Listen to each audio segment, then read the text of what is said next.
আৰু অৱশেষত মুখ খুলিলে অসমৰ হাৰ্টথ্ৰব জুবিন গাৰ্গে ব্লেক এণ্ড হোৱাইট ছবিখনক লৈ কোনো ধৰণৰ মন্তব্য প্ৰকাশ কৰা নাছিলে আৰু এই বিষয়টোক লৈ ইতিমধ্যে ৰবি শৰ্মাই এটা পোষ্ট দিছিলে ফেচবুকত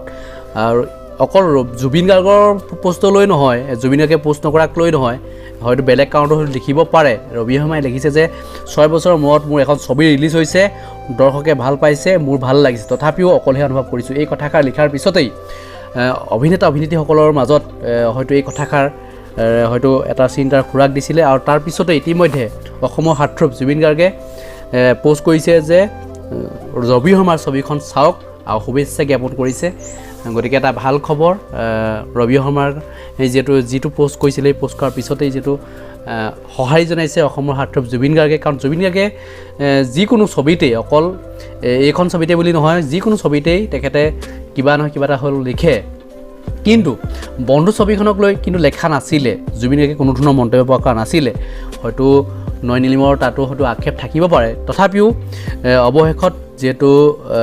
ৰবি শৰ্মাকো অকলহীয়া কৰা লিখা লাগিছিলে যেহেতু আপোনালোকে জানেই জুবিন গাৰ্গে যিকোনো ক্ষেত্ৰতে মাতে অলপ দেৰিকৈ মাতে বা কেতিয়াবা হয়তো সোনকালেও মাতে এনেকুৱা হয় জুবিন গাৰ্গৰ যেতিয়া ডক্টৰ বেজৰ ছবিখন আহিছিল তেতিয়া ৰবি শৰ্মায়ো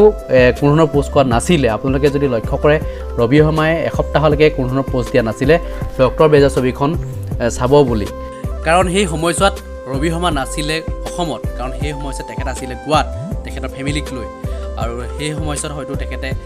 ডক্টৰ বেজৰ ছবিখন চাব পৰা নাছিলে আৰু যাৰ কাৰণে তেখেতে হয়তো পোষ্ট কৰা নাছিলে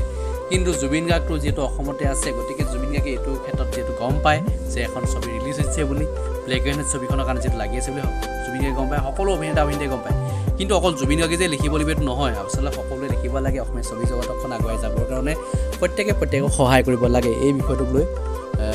যিহেতু এটা দুখ প্ৰকাশ কৰিছিলে অসমৰ